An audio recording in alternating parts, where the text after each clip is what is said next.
my life a ransom for many. It's like, why not? I said, oh, well, I have a real hard time doing that. He said, I know you do. That's why I sent the Holy Spirit to live within you, so you could do that.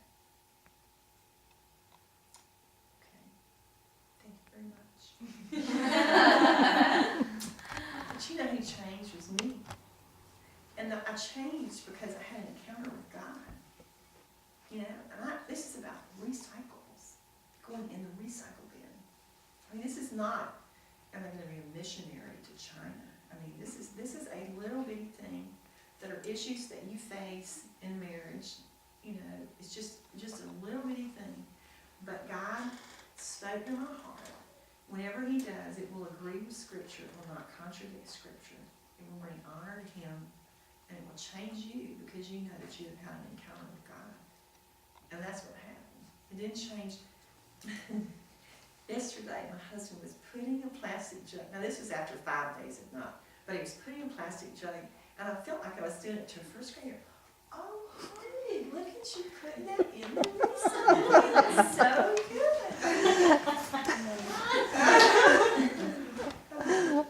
Me. Okay. What God says is, humble yourselves under the mighty hand of God, that He might exalt you and lift you up in due time. I heard a message on this. You don't know how long due time is. We had an issue in our marriage for many years, and due time took a long, long time.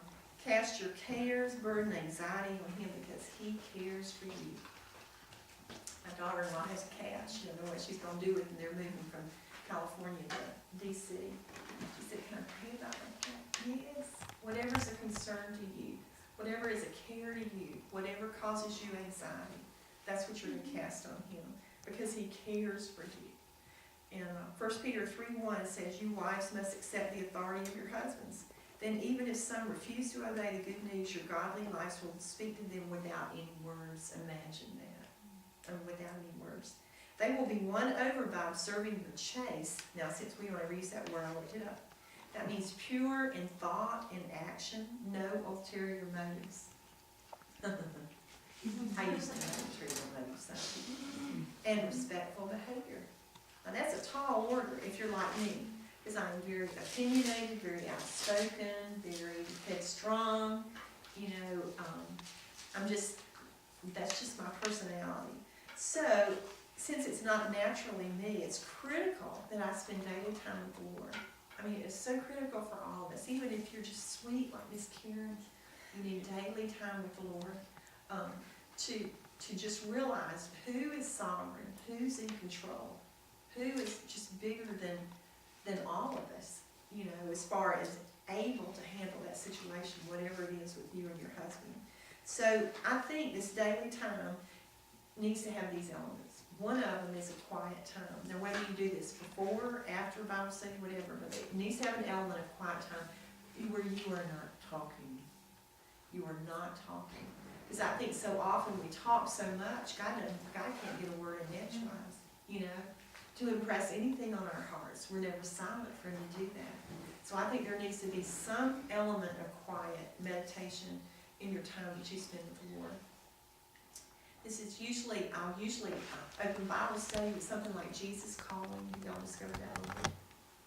It's a great little book. Just to get you into the presence of God. This week He said, I am your constant companion and provider. I thought about that all week. You know, you are always there. You're always there. And then you're providing whatever I need. You know, the first Psalm 23, it says, the Lord is my shepherd, I have all I need. Oh, that's just amazing. So whatever I need, He's right there because He is my constant companion. That just kind of gets my mind right, gets my mind on focus. Then if I do Bible study, there's lots of different Bible studies. I've done formal Bible studies. I've also got a daily Bible that I just love because it has Old Testament, New Testament, a Psalm, and a proverb.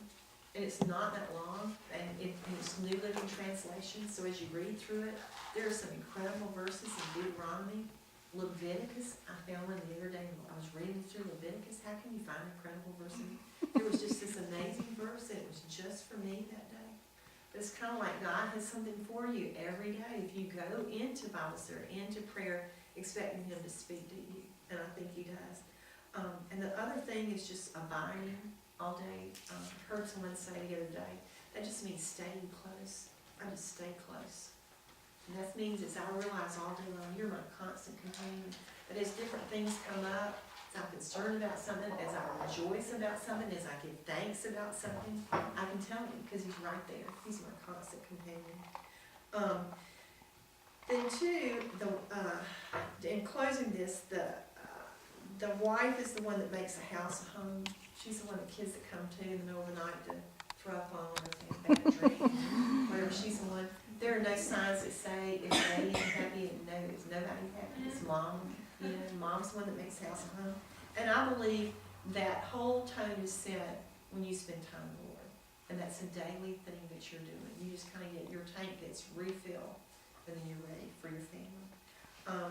But I think the thing that's the most important, if you take away anything tonight, is that I always thought before I got married that my husband would just complete me. He would just be my all in all.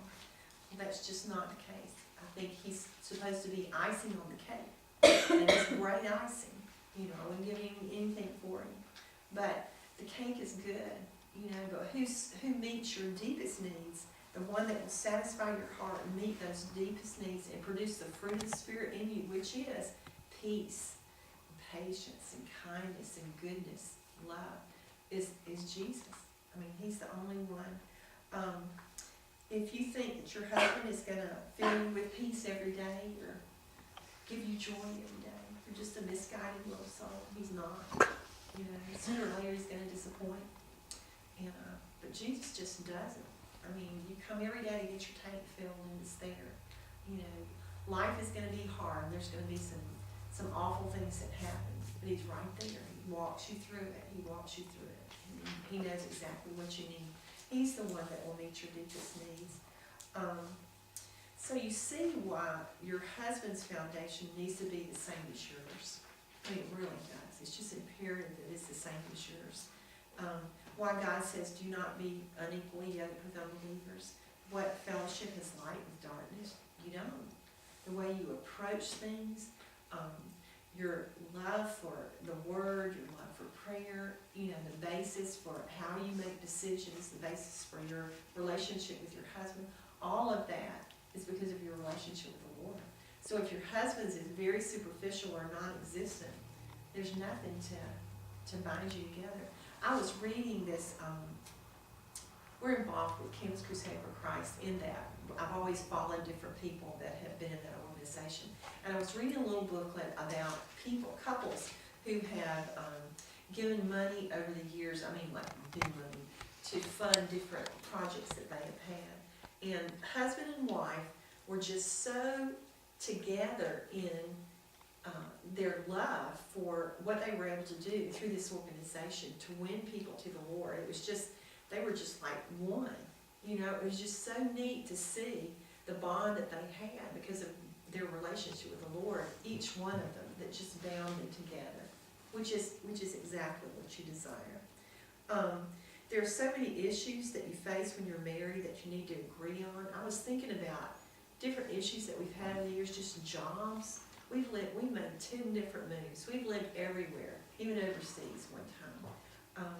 Just money issues, kids, when to have them, how many to have, what to do with them when you get them. You know, houses, when to buy, what to buy, how much to buy. I mean, you just think of church, what some, you know, all the things that you have to, cars. I mean, they're just a myriad of decisions that you have to make where you have to come together and discuss and make them. So the more you're on the same page when you marry, the less painful all these issues are. It's just easier this way because you'll both be taking them before the Father.